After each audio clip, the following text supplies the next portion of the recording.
today we're looking at the 2 most common mistakes made by amateur filmmakers.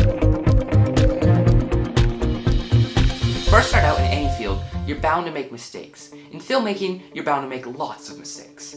Today we're going to look at 2 most common ones that even experienced filmmakers make. We aren't talking about the obvious ones like bad acting, bad sound, lack of focus, overexposed shots, shaky cameras.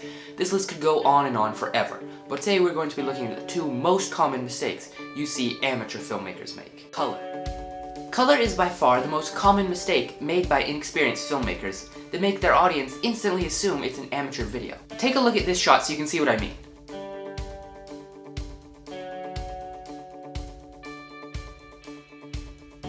See how it just feels a little off? Most inexperienced filmmakers aren't worried about what the color looks like while shooting. They're more worried about more important aspects of their film, like the story, the composition, the lighting, and so on. But color can be really helpful to telling your story. Warmer tones tend to convey happiness, and cooler tones tend to convey sadness. But this is just the simplest explanation of color possible. If you want to know more on how to use color to tell the story of your film, you might want to check out my video, The Art of Color Grading. I'll put a link at the end of the video and in the notes below. When you see a video filmed with an auto white balance setting and a standard picture profile settings, you may not be able to put your finger on exactly what it is that's wrong with the image, but you will still definitely assume that something is wrong, that this was not a professional video. This problem is very easy to get around. Just set a white balance profile so it's not changing around while you're shooting, and shoot on a flat picture profile so you can grade it more in post.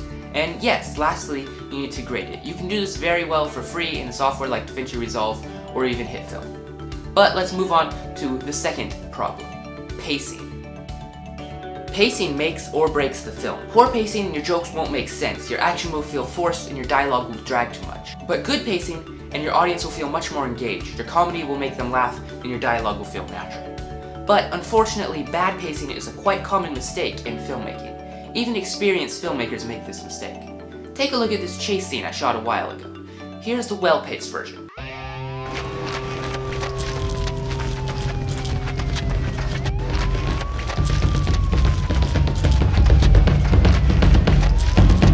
So there you go, pretty good pacing. Some fast-paced shaky cam paired with some quick cuts, but makes for a very fast-paced action scene. Now let's take a look at it with bad pacing.